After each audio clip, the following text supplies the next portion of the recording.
This Lions defense, and as we go into training camp, by the way, it starts on Saturday. So we're about 5 full days until training camp 2024 opens up. The rookies report on Saturday. The vets report on Tuesday, the 23rd. But the first and the second year players on this defense, I think, are going to play a huge role. Like, there are core pieces to the now and the future within this group of first and second year players, rookies and second year players.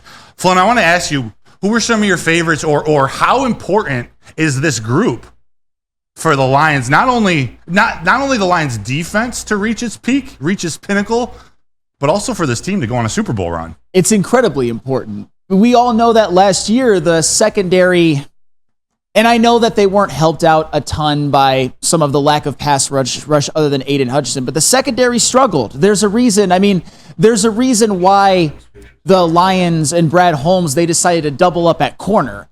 And I'm not sure if it's the only reason, but it's just to make sure that you got somebody who works. And whether or not a guy like Terrion Arnold is successful this season or successful long-term, it could reshape everything in the defense. Everything, because if we're looking at this season coming up, I personally don't expect Terrion Arnold to start week 1, but I think he will as the season progresses because he's obviously got all the talent in the world. I just think there's some technical things that he's probably going to have to clean up. If you're looking at Terrion Arnold being out there and being successful, you put him opposite Carlton Davis, maybe you could move a Brian Branch, who's a second-year player himself, to safety, put a Meek at slot corner, and the same for Ennis Rakestraw. Maybe Ennis Rakestraw is a revelation. Yes. Maybe he's better than... I'm not saying he's going to be better than Terrion Arnold because he's not as talented, but maybe he's a guy who projects to be a starter down the road. Maybe those are your bookend corners as early as next year if you let Carlton Davis walk. It's incredibly important, and it could shape things for the future. And as far as Jack Campbell goes at the linebacker side, I think we expect at some point for him to be the best linebacker on this team, maybe even this year. He showed a lot of flashes. I think he struggled a bit more in coverage than maybe we would have thought. But at the same time, he's a rookie linebacker. Right. It's a hard transition being an off-ball linebacker as a first-year player. I mean, look at some of the other guys like a Demarion Overshone or a Trenton Simpson or a Drew Sanders. They were relegated mostly to special teams duty. Right. Jack Campbell actually played the whole season and almost had 100 tackles. It wasn't a perfect season. It wasn't a perfect postseason. But at the same time, the rookies and the second-year players, especially because they're Brad Holmes draft picks, it could reshape everything. It could raise the ceiling of this team and be a key factor in whether or not the Lions go to the Super Bowl or not. And to me, Flannel, Jack Campbell, and you hit on it perfectly, yes, in my opinion, especially comparing it to the Overshones, the Drew Sanders. He didn't have a perfect rookie season, but he was out there, and he got a pretty significant amount of snaps. I think for that specific player, like Jack Campbell as a human, the way he operates and thinks about football, the game is going to be so much slower now. For him to go through that, gain the experience, make the mistakes, I think are going to help him out so much. But then also, you mentioned the cornerbacks, Terrion, Ennis Rakestraw.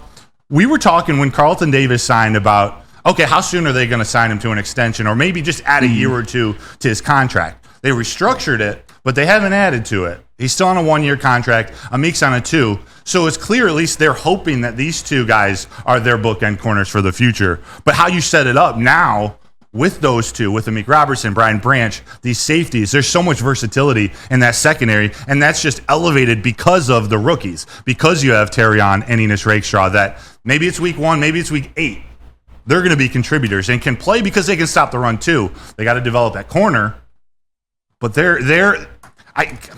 God, it's in my head. I hate using this term, but they're dogs. Dogs. They're dogs. I was about to cut you off and say dogs. Like, that's the dog mentality. Like, they're not going to back down from anybody. And you know that I'm not one to use that terminology as much as others, and I like to look at things a little bit more analytically, which there's nothing wrong with either side. This is why I've been excited to host with you, because we look at it in a different way. But the proof, if there's any point of proof that Ennis Rakestraw and Terrion Arnold are dogs. One of the things that you can use for proof is the fact that they were both great run defenders in college. In terms of cornerbacks who were coming out, those were two of the top run defenders. Those are guys who are not afraid to stick their nose in there and make some plays. Right. And also, Terrion Arnold and Ennis Rakestraw, which could also shape things for now in the future, they both played more slot corner than other top cornerback prospects, like Quinyon Mitchell, for example, or Terrion's teammate, Kool-Aid McKinstry. Yeah.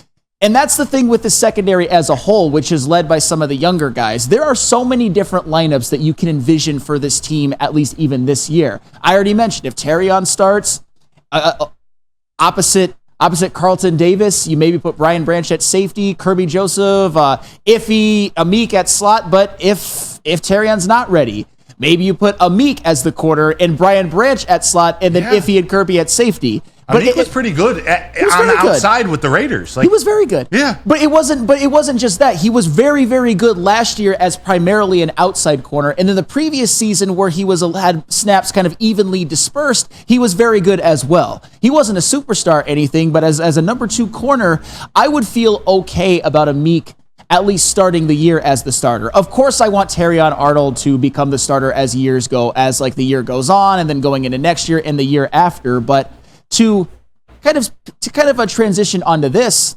would it actually be a good thing if Carlton Davis ends up being more of a mercenary and stays here for 1 year, and then maybe would it mean that the cornerbacks of the future develop a little faster? Yeah. You mean if he's just here, he's a 1-year player? Yes. They don't. Yeah. Yes. Talk about the caps. I mean, Carlton Davis has maybe a better reputation as a top cornerback in the league, around the league, as maybe we thought when he was signed, or maybe Buccaneers fans from last year feel, because it wasn't like his best year. It wasn't. Carlton Davis is a talented man cover corner who can play the outside. It's not intimidated to go against the Justin Jeffersons of the world, the Keenan Allens, the big time receivers that the Lions are going to face. It's absolutely important. And Flannel, I asked the chat, who's the most important rookie or second-year player on the defense? Xavier D said Jack Campbell. Shane D said Brian Branch. Eric Allen actually brought up, he said, I should preface this question as a two-parter. Who's the most important rookie and second-year player? Make it even more interesting to hear multiple names. KG. Yeah. We were talking about the cornerbacks. We brought up Jack Campbell, even some Brian Branch. But some key rookies that I called out, Mekhi Wingo. Yeah. Maybe you have a thing for Matthew Betts. Or second-year players, Broderick Martin, Stephen Gilmore, Brandon Joseph, or how about outside linebacker / edge rusher, Mitchell Agude? Oh, well, who showed some things in minicamp, by the way. True. The person I'm looking at out of that group of players that you named is definitely Broderick Martin at this point.